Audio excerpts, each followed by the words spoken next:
जो अपने बाप के मुंह में कालिक पोत कर चली गई। आज मन बेहद उदास है। मेरा मन इतना खाली हो चुका है कि जरा सी आहट मेरे खाली मन से टकरा कर जोर जोर से गूंज रही है।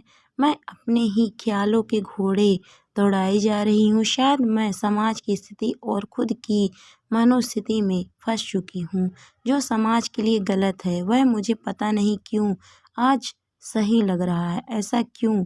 उसके लिए आपको आज जो हुआ वह सब कुछ बताती हूँ, फिर आप बताइएगा सही है या गलत। मैं कीर्ति, मेरी उम्र 40 वर्ष है और मेरी शादी को 15 साल हो चुके हैं। मेरा ससुराल राजस्थान में है। मेरे ससुराल के पास ही एक परिवार रहता है जिसमें मोहन जी, सविता जी, बड़ा बेटा राजेश, उसकी पत्नी रश्मि और उसका बेटा रोहन और छोटा बेटा मुकेश और एक छोटी बेटी पीहू है। एक बेटी और है शालू, जिसकी शादी 18 साल की उम्र में रश्मि की शादी के समय ही उसके चचेरे भाई से कर दी गई थी। जब मैं शादी होकर आई तब यहाँ चारों भाई बहन छोटे थे तो पीहू सिर्फ 5 साल की ही थी। इसीलिए यह कह सकती हूँ कि मैं इन लोगों को बहुत अच्छे से जानती हूँ।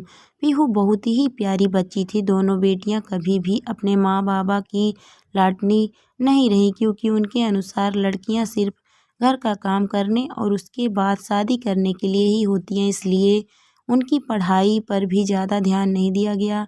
तो अब आप सोच ही सकते हैं, जब बेटियों की यह जगह है तो बहू की तो क्या होगी। शालू की शादी के बाद कई बार पीहू मेरे पास आ जाती थी और यही कहती थी कि मैं ऐसे शादी नहीं करूँगी जैसे शालू दीदी की हुई है। मुझे तो लड़का पसंद होगा तो ही शादी करूँगी। मैं अपनी ज़िंदगी की बलि नहीं चढ़ाने दूँगी। और अब मुकेश की शादी की बात चल रही है, जहाँ मुकेश के लिए उन्हें रचना नाम की एक लड़की पसंद आई है। अच्छा खासा दहेज भी मिल रहा है, लेकिन आटा साठा प्रथा के तहत वो लोग रचना की शादी मुकेश से तभी करेंगे जब पीहू की शादी उसके बड़े बेटे राघव से की जाएगी। अरे मैं तो आपको बताना भूल ही गई, आटा साटा एक ऐसी प्रथा है जिसमें इस घर की बेटी उस घर की बहू और उस घर की बेटी इस घर की बहू बने। सीधा सा उसूल है। आपकी बेटी हमारी घर की बहू तभी बन सकती है जब हमारी बेटी आपके घर की बहू बने। यह राजस्थान के कई गांवों में प्रचलित है, क्योंकि शादियों के लिए लड़कियां मिलना मुश्किल हो गई है। यहाँ तक कि रश्मि और शालू की शादी भी इसी प्रथा के देन है। अब आते हैं असल मुद्दे पर। रचना का बड़ा भाई राघव पीहू से तकरीबन 15 साल बड़ा है।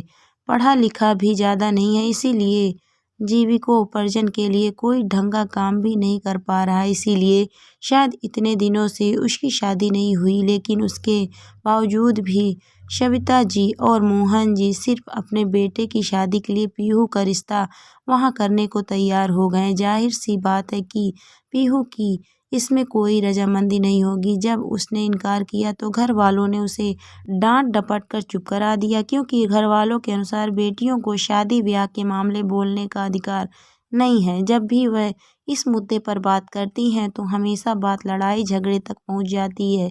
एक बार तो मोहन जी ने पीहू पर हाथ तक उठा दिया था। यहाँ तक कि दोनों भाइयों ने भी कोई साथ नहीं दिया। और बहू को तो बोलने की वैसे भी इजाज़त नहीं है।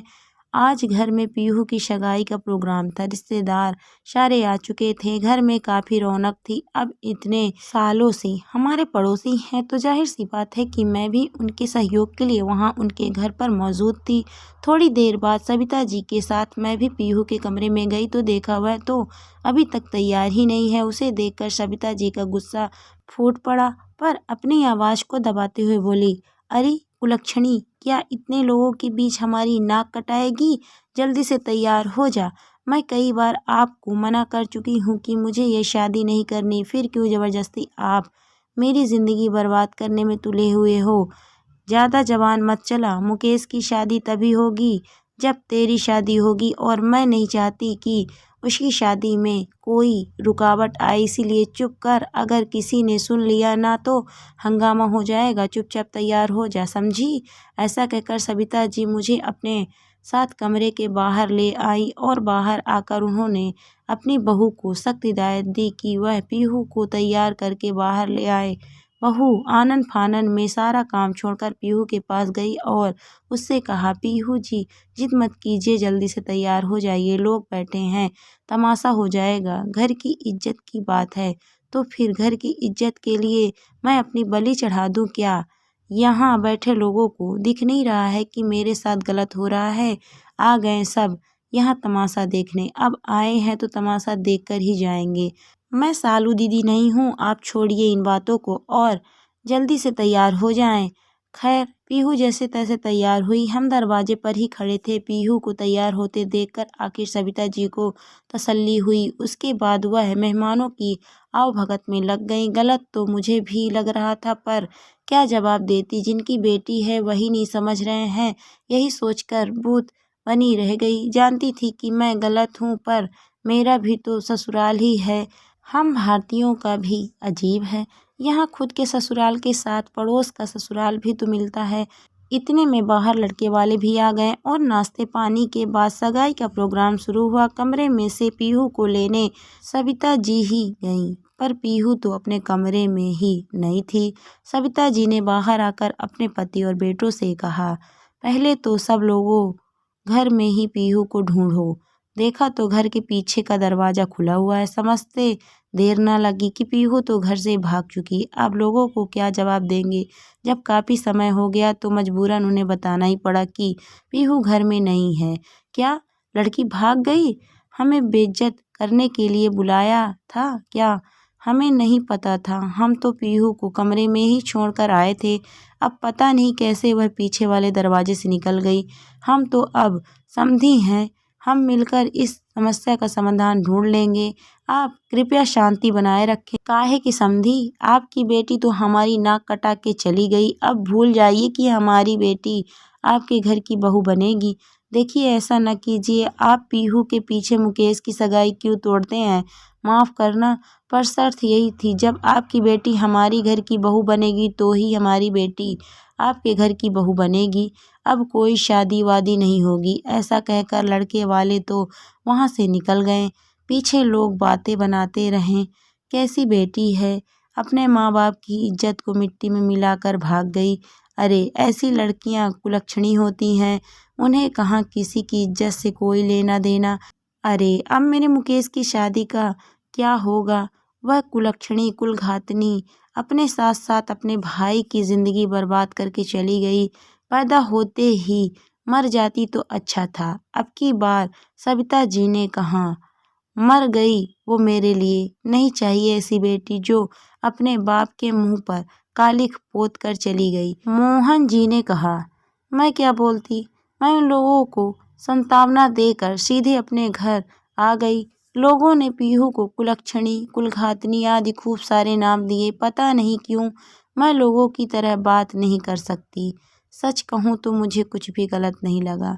जब वह बच्ची बार बार कह रही थी कि उसे यह रिश्ता मंजूर नहीं, तब अपने बेटे की शादी के लिए उसकी बलि चढ़ाने के लिए माता पिता तैयार हो गए, यह जानते हुए कि उसके लिए जो वर ढूंढा है वह उसके लायक तक नहीं।